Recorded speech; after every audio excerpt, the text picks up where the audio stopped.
Hi, my name is Michelle Harger-West, and I'm doing the video 3 reflection.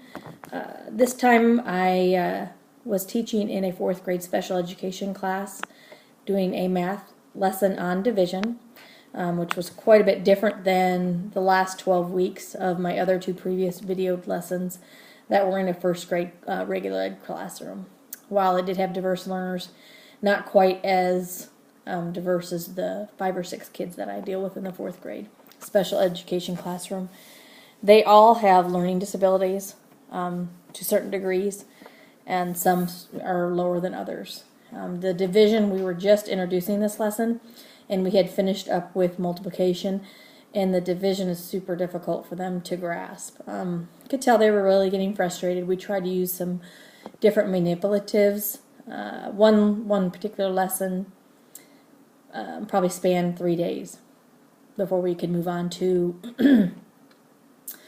the concept of remainders. So it was pretty difficult. They all use like a multiplication chart during the lessons for multiplication. So we tried to utilize division as doing multiplication backwards and use those charts. We also used arrays in learning how to count, and chips for manipulatives to learn how to break things down and divide them, and how many were left over and whatnot. It was a lot more difficult. Kids were getting frustrated. 2 of the children of the 6 or 7 that I have in that group are actually have behavioral issues too. So when you add the frustrations of not being able to learn the same as others or grasp the material, at that age they really get frustrated with themselves, with their peers around them, and it can cause them to act out. 2 of the students actually have to be separated. One boy has to sit on one side of the table, and the other one has to sit on the other side of the kidney table, because they really, even in the best circumstances, they cannot work together. For some reason, they just feed off each other negatively, and it generally escalates. So to prevent that, regardless of what we're teaching in there, we do try to keep those kids separated. I did notice that on this particular day, I've been fighting a cold for about 2 weeks, so my voice is probably hard to hear in that lesson. And I did explain to the kids at the beginning of the lesson that it would be helpful to pay attention to me today and kind of help me out because of the issue with my voice. And the more I talked, the more my throat hurt and the more my voice went away. So we did the best that we can. I did a lot of writing on the board, writing of the whiteboards, and then displaying it to them. Some partner work where we would talk about it in a group or with their neighbor, and that kind of helped out as well. I think it helped them share ideas as well as help save my voice.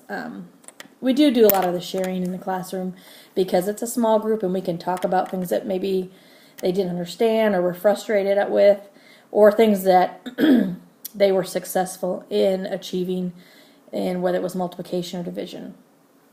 This is something that a lesson that even beyond this day that we videotape this lesson that we are going to have to continue to work on, because some of these kids, they may grasp the information after a few days, but have trouble retaining it maybe long term.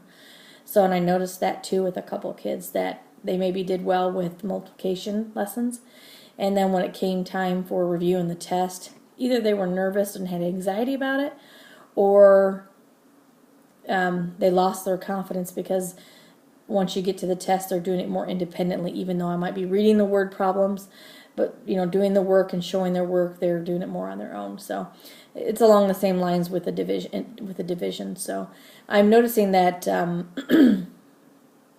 you're doing the universal design of curriculum, so it helps all students by providing lots of different ways to learn and practice, is beneficial for kids that even do not have learning disabilities.